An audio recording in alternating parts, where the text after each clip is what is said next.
क्या आपको पता है कि जैन साध्वी दीक्षा लेने से पहले अपने बालों को नोच कर क्यों उखाड़ देती है? और जैन साधु या साध्वी कैसा जीवन जीते?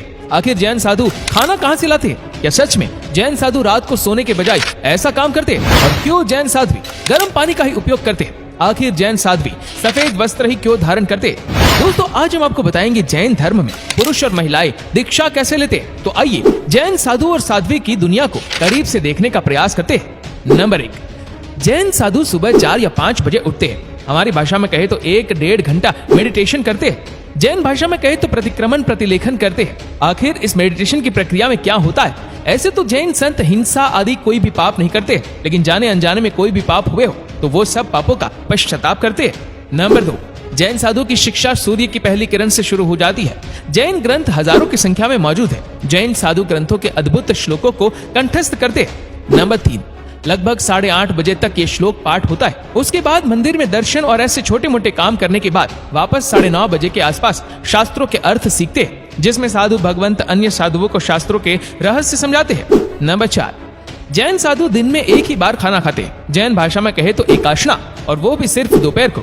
जैन साधु उसमें अग्नि का भी उपयोग नहीं करते। आपको ये सवाल आया होगा कि वो खाना कैसे बनाते होंगे, कैसे खाते होंगे? तो आपको बता दें कि जैन साधु खुद कभी भी खाना नहीं बनाते। वो अनेक घरों में भिक्षा के लिए जाते हैं। जैन भाषा में कहे तो गोचरी के लिए जाते हैं। जैन संत सिर्फ जैनों के घर नहीं बल्कि सभी के घरों पर जाते हैं। बस शर्त सिर्फ इतनी है कि वहाँ पर मांसाहार नहीं होना चाहिए। जो लोग जैन संतों को पसंद नहीं करते या जैन संतों को भिक्षा नहीं देना चाहते तो उनके घर जैन संत नहीं जाते, क्योंकि वो नहीं चाहते कि उनके कारण कोई दुखी हो। नंबर 5, सूर्य डूब जाने के बाद जैन संत कुछ भी नहीं खाते। खाना तो बहुत दूर की बात, वो पानी भी नहीं पीते। पूरी जिंदगी के लिए वो इस प्रतिज्ञा का सरलता से पालन करते हैं। नंबर 6, जैन संतों के पास अपना कोई घर नहीं होता। जैनों ने अपनी खुद की आराधना के लिए जो उपाशय बनाए हैं उसमें वे रुकते हैं। जैन संत पैदल चलकर एक स्थान से दूसरे स्थान जाते हैं और सभी को अहिंसा का रास्ता दिखाते हैं। नंबर 7, जैन संत सफेद वस्त्र पहनते हैं। उनके पास मुश्किल से 1 या 2 जोड़ी कपड़े ही होते, वो कपड़े भी सिले हुए नहीं होते। नंबर 8, सबसे बड़ी बात, जैन संत पंखा, एसी, मोबाइल, लैपटॉप, टीवी आदि कोई भी साधनों का उपयोग नहीं करते। इसीलिए वो दुनिया की हजारों गंदगी से दूर रहते हैं। नंबर 9, जैन संत साल में 2 बार लोच करवाते हैं। आखिर लोच यानी क्या? तो जैन संत अपने सर के और दाढ़ी के बाल हाथों से खींच कर निकालते हैं। ये एक ऐसा साहस है जो दुनिया में कोई नहीं करता होगा। बाल खींचकर जड़ से निकालने में दर्द होता है, खून भी निकलता है। ये बहुत दर्दनाक दृश्य होता है। हमें जैन संतों की मन की ताकत का अंदाजा इसी से मिल जाता है।